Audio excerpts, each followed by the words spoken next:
जय हिंद। आज हम भारतीय भूगोल में भारत के पर्वतीय दर्रों के बारे में जानेंगे। इसमें जितने भी इम्पोर्टेंट प्रश्न बन सकते हैं एग्जाम के लिए, उन सभी प्रश्नों को जानने का प्रयास करेंगे। तो आइए वीडियो को स्टार्ट करते हैं। पहला है, आर्यों ने भारत में किस दर्रे से होकर के प्रवेश किया था?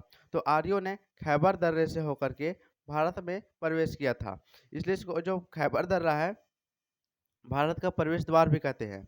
भारत का प्रवेश द्वार द्वार भी कहते हैं। ठीक है। और जो खैबर दर्रा है, यह पाकिस्तान में स्थित है। कहाँ पर? पाकिस्तान में स्थित है। अगला प्रश्न देखते हैं। हिमाचल प्रदेश, सॉरी हिमालय हो गया, ये हिमाचल होगा। हिमाचल प्रदेश में स्थित दर्रा है। तो हिमाचल प्रदेश में स्थित जो दर्रा है वह सिपकीला दर्रा है। कौन सा दर्रा है? सिपकीला दर्रा है। अब हिमाचल प्रदेश की बात है तो इसी में कुछ और दर्रों के बारे में जान लेते हैं। जैसे बाराला दर्रा है, बाराला बाराला दर्रा हो गया। और इसी में एक और दर्रा आता है पाचासला, पाचासला। ये दोनों दर्रा भी हिमाचल प्रदेश के ही प्रमुख दर्रों में से एक है। ठीक है। अब दर्रे के बात है तो ऑप्शन में और सारे ऑप्शन दिए गए हैं, इन सभी के बारे में जान लेते हैं। जैसे कि नाथुला दर्रा और जेलेपला दर्रा, ये दोनों सिक्किम के महत्वपूर्ण दर्रे हैं। सिक्किम के सिक्किम सिक्किम के दर्रे हैं। ठीक है। और इसमें देख सकते हैं कि सिपकीला दर्रा के बाद में आ जाता है कि जोजिला दर्रा इसमें है। तो जोजिला दर्रा है, यह जम्मू और कश्मीर में स्थित है। कहाँ है? जम्मू और कश्मीर में स्थित है। और दर्रों में जान लेंगे तो बोमडीला दर्रा हो गया। बोमडीला बोमडीला दर्रा जो है, यह अरुणाचल प्रदेश में स्थित है। यह भारत और तिब्बत को जोड़ने का काम करता है। उसी तुजू दर्रा है, तुजू दर्रा, जो कि मणिपुर में है। सॉरी, मणिपुर हो गया, मणिपुर में है। ठीक है। अगला प्रश्न देखते हैं। सॉरी, जवाहर सुरंग नाम किस प्राकृतिक पर्वतीय दर्रे को दिया गया है? तो जो जवाहर सुरंग है, यह बनिहाल दर्रा को दिया गया है। ठीक है। अगला प्रश्न देखते हैं। निम्नलिखित में से कौन सा दर्रा पश्चिमी घाट पर्वतमाला में स्थित है? तो जो पश्चिमी घाट पर्वतमाला में स्थित नहीं है वह है घाट दर्रा। कौन है? पिपली घाट दर्रा। अब बात है पिपली घाट दर्रा, यह पश्चिमी घाट में नहीं है, तो यह है कहाँ पर? यह अरावली में स्थित है। अरावली, जो कि राजस्थान में पड़ता है। कहाँ पड़ता है? राजस्थान में। बाकी ये सब जितने हैं वे सब पश्चिमी घाट के दर्रे हैं। सिर्फ पिपली घाट जो है वह अरावली का दर्रा है। ठीक है। अब इसमें पिपली घाट जो पश्चिमी घाट है, इसके बारे में जान लेंगे। तो जो पश्चिमी घाट जो है, इसको दूसरा नाम जो है समहाद्री है। क्या है? समहाद्री है। और यह गुजरात और महाराष्ट्र की सीमा शुरू होकर गुजरात और महाराष्ट्र की सीमा से शुरू होकर के गुजरात और महाराष्ट्र की सीमा से शुरू होकर के कन्याकुमारी तक समाप्त होता है। ठीक है। अगला प्रश्न देखते हैं। जोजिला दर्रा है, जोजिला दर्रे के बारे में जान लेते हैं। जोजिला दर्रा है वह श्रीनगर और लेह को जोड़ता है। श्रीनगर और लेह को जोड़ने का काम करता है, जोजिला दर्रा करता है। अब इसी में से ही एक और दर्रा है जो कि जम्मू कश्मीर और श्रीनगर को जोड़ता है, वह बनिहाल दर्रा। बनिहाल दर्रा, ये श्रीनगर और जम्मू कश्मीर को जोड़ता है। अगला प्रश्न है, उस दर्रे का नाम बताइए जिसे उत्तराखंड में तीर्थयात्रियों द्वारा कैलाश मानसरोवर यात्रा के लिए प्रयोग किया जाता है। तो जो कैलाश मानसरोवर के लिए यात्रा के लिए किया जाता है वह है लिपुलेख दर्रा है। लिपुलेख हो गया था, लिपुलेख दर्रा है। कौन है? लिपुलेख दर्रा है। अगला प्रश्न देखते हैं।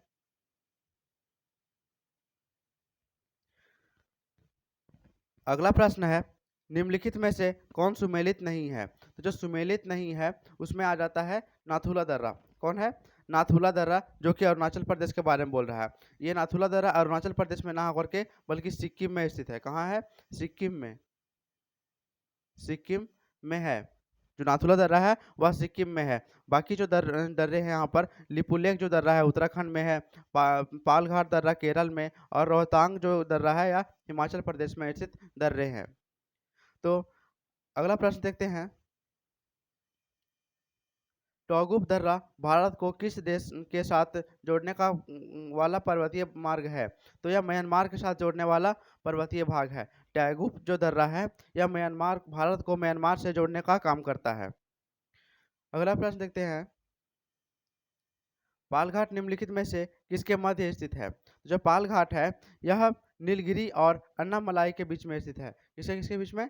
नीलगिरी और अन्नामलाई के बीच में स्थित है। अब बात है पाल घाट के बारे में, तो पाल घाट के बारे में जान लेते हैं। यह कोयम्बटूर और कोचीन के बीच में संपर्क मार्ग है। किसके किसके बीच में? कोयम्बटूर और कोचीन। कोयम्बटूर और कोचीन, इन दोनों के बीच में संपर्क का काम कौन करता है? पाल घाट दर्रा। अगला प्रश्न देखते हैं, निम्नलिखित में से किससे होकर के लेह जाने का रास्ता है? तो जो लेह जाने का रास्ता जो है यह जोजिला दर्रा है। क्या है? जोजिला दर्रा, जो कि सिक्किम में स्थित है। अब इतना ही दर्रा से संबंधित इतना ही प्रश्न है। कुछ और प्रश्नों को जान लेते हैं अलग से देखेंगे। तो जो लिपुलेख दर्रा है यह उत्तराखंड में स्थित है। लिपुलेख दर्रा, लिपुलेख उत्तराखंड में है। इसको हम शॉर्ट में यूके लिख देते हैं, ठीक है। उत्तराखंड में स्थित है। उसी प्रकार से जोजिला दर्रा और जोजिला बोल रहे हैं, ये जोजिला दर्रा और बोजिला दर्रा दोनों है जम्मू कश्मीर में स्थित है। कहाँ है? जम्मू कश्मीर में स्थित है, ठीक है। और यह श्रीनगर को और पाकिस्तान जो अधिकृत गिलगित बाल्टिस्तान है, इन दोनों को जोड़ने का काम करता है। और क्या देख सकते हैं, हम रोहतांग दर्रा के बारे में जानेंगे। रोहतांग दर्रा, रोहतांग दर्रा ये हिमाचल प्रदेश में स्थित है। कहाँ है? हिमाचल प्रदेश में स्थित है। अब ये दर्रों से संबंधित इतना ही प्रश्न थे। अब आगे हम झीलों के बारे में जानेंगे, भारत के कुछ महत्वपूर्ण झीलों के बारे में जानेंगे। तो आइए स्टार्ट करते हैं उसको। तो चलिए देखते हैं भारत के झीलों के बारे में। किसके बारे में? भारत के झीलों के बारे में। इसमें पहले 11वां नंबर है प्रश्न जो है वह भारत में सबसे बड़ी आलवनी झील निम्नलिखित में से कौन सी है? तो आलवनी झील के बारे में बोलेंगे तो आलवनी झील में कहने का मतलब क्या है? मीठा पानी। कौन है? मीठा पानी, है ना। मीठे पानी की झील सबसे बड़ी कौन है? वह है उलर झील। अब बात है उलर झील का, तो उलर झील है स्थित कहाँ पर? तो उलर झील जो है वह जम्मू एंड कश्मीर में स्थित है। कहाँ है? जम्मू और कश्मीर में स्थित है। और अब बोलेंगे इसमें कौन सा नदी का इसमें महत्व है इसमें, तो जो झेलम नदी है इसी के मार्ग इसी से होकर के गुजरती है ना। मतलब इस झेलम नदी के मार्ग में ही ये आती है। और जो झेलम नदी है उसका जो पानी है उसी में जाता है, इसलिए इसी कारण इसको सबसे बड़ी मीठे पानी का या आलवनीय झील कहते हैं, ठीक है। अगला प्रश्न देखते हैं, लोटक झील किस राज्य में स्थित है? तो जो लोटक झील है यह मणिपुर में स्थित है। किसमें है? मणिपुर में स्थित है। अब बात है लोटक झील ये प्रसिद्ध क्यों है इतना? तो प्रसिद्ध होने का कारण ये है कि इसमें वनस्पति और मिट्टी के बने द्वीप जो है वह तैरते हुए है ना। इसके लिए प्रसिद्ध है, ठीक है। और उन्हें ही कुंदी कहा जाता है। और इसमें अब इसी में कुछ अलग से प्रश्नों को जान लेते हैं, जैसे कि उमियम झील। उमियम झील, उमियम झील कहाँ पर स्थित है? तो ये मेघालय में है। मेघालय, ये इंपॉर्टेंट प्रश्न बन सकता है। अगला प्रश्न है इसी में और जान लेते हैं कि जो लैगून झील है वह लैगून झील है जो चिल्का झील है। चिल्का झील जिसको बोलते हैं, लैगून झील को ही चिल्का झील मतलब लैगून झील, चिल्का झील एक लैगून झील है। ये है कहाँ पर? तो यह उड़ीसा में है। कहाँ पर है? उड़ीसा में स्थित है। अगला प्रश्न को जान लेते हैं हम लोग, लोनार झील किस राज्य में स्थित है? जो लोनार झील है यह महाराष्ट्र में स्थित है। कहाँ है? महाराष्ट्र में स्थित है। महाराष्ट्र में ही एक और झील है जिसका नाम है बुल्ढाना झील। क्या नाम है? बुल्ढाना झील। बुल्ढाना झील, यह भी इंपॉर्टेंट है, ठीक है। अगला प्रश्न को देखते हैं हम लोग, भारत के सबसे बड़ी अंतर्देशीय खारे पानी की झील सांभर झील किस राज्य में स्थित है? तो जो सांभर झील है यह राजस्थान में स्थित एक झील है। कहाँ पर है? राजस्थान में स्थित एक झील है। अब कुछ और जान लेते हैं सांभर झील के बारे में।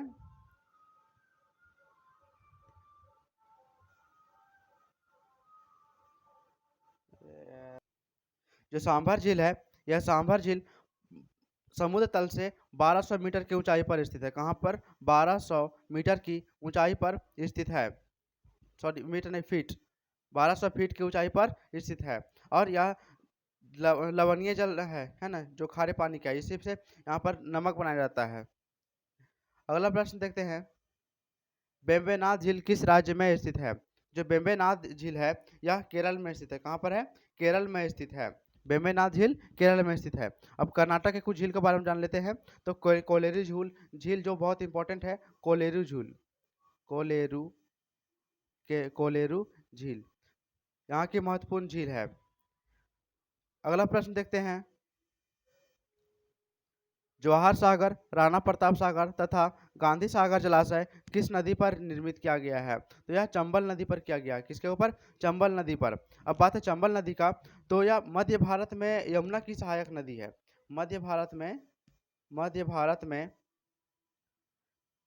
यमुना की सहायक नदी है। किसका है? यमुना की सहायक नदी है।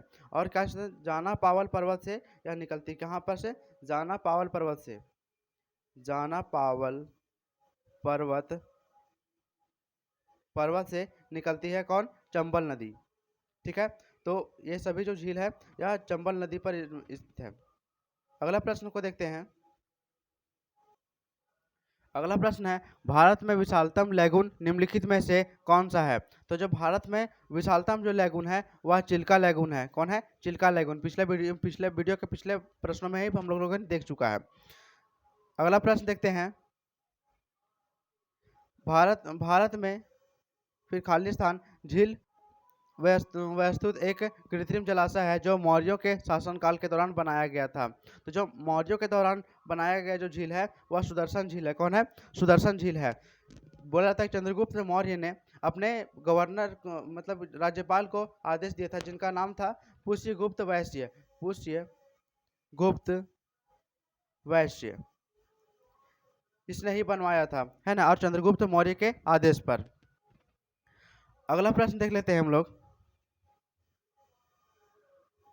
निम्नलिखित में से कौन सा एक लैगून झील नहीं है? तो जो लैगून झील नहीं है वह पेपरियार झील है। कौन है? सॉरी, अष्टमुदी झील है। ये option number A, option A जो है अष्टमुदी झील जो है यह एक लैगून झील नहीं है। बाकी जितने भी है सब लैगून झील हैं। और यह पड़ता कहाँ पर है? तो यह केरल में है। केरल में। ठीक है, अगला प्रश्न को देखते हैं, हैदराबाद एवं सिकंदराबाद के बीच में कौन सी झील स्थित है? तो जो हैदराबाद है और सिकंदराबाद है इसके बीच में हुसैन सागर झील स्थित है। कौन सा है? हुसैन सागर झील स्थित है। अब बात है हुसैन सागर झील के बारे में, तो यह जो उसके बारे में जान लेते हैं, हुसैन सागर झील के बारे में जान लेते हैं। यह भारत के तेलंगाना राज्य का कृत्रिम झील है। किसका है? तेलंगाना राज्य का कृत्रिम झील है, तेलंगाना का। ठीक है, और यह मूसी नदी के सहायक नदी पर 1562 ईस्वी में निर्मित किया गया था। कृत्रिम झील है तो यह इसको बनाया गया होगा ना, तो 1562 में बनाया गया था। कहाँ पर? मूसी नदी के सहायक नदी पर। अगला प्रश्न है, निम्नलिखित में से कौन सी झील भारत के पश्चिमी तट पर स्थित है? तो जो भारत के पश्चिमी तट पर स्थित है वह अष्टमुदी झील स्थित है। कौन है? अष्टमुदी झील स्थित है। इसी में और कुछ प्रश्न देख लेते हैं, जैसे कि शास्ताम जो कोटी झील है यह केरल में स्थित है। शास्ताम कोटी झील जो है कहाँ है? तो केरल में स्थित एक झील है। अगला प्रश्न देखते हैं। अगला प्रश्न है, क्याल क्या है? जो क्याल है यह एक केरल के लैगून है। क्या है? केरल में स्थित एक लैगून है। क्याल क्या है? केरल में लैगून है। अगला प्रश्न को देख लेते हैं, निम्नलिखित में से कौन भारत के लेक डिस्ट्रिक्टिव के रूप में जाना जाता है? तो लेक डिस्ट्रिक्टिव के रूप में जाना जाता है वह है नैनीताल। कौन है? नैनीताल। ठीक है, इंपॉर्टेंट प्रश्न बन सकता है आने वाले एग्जाम के लिए।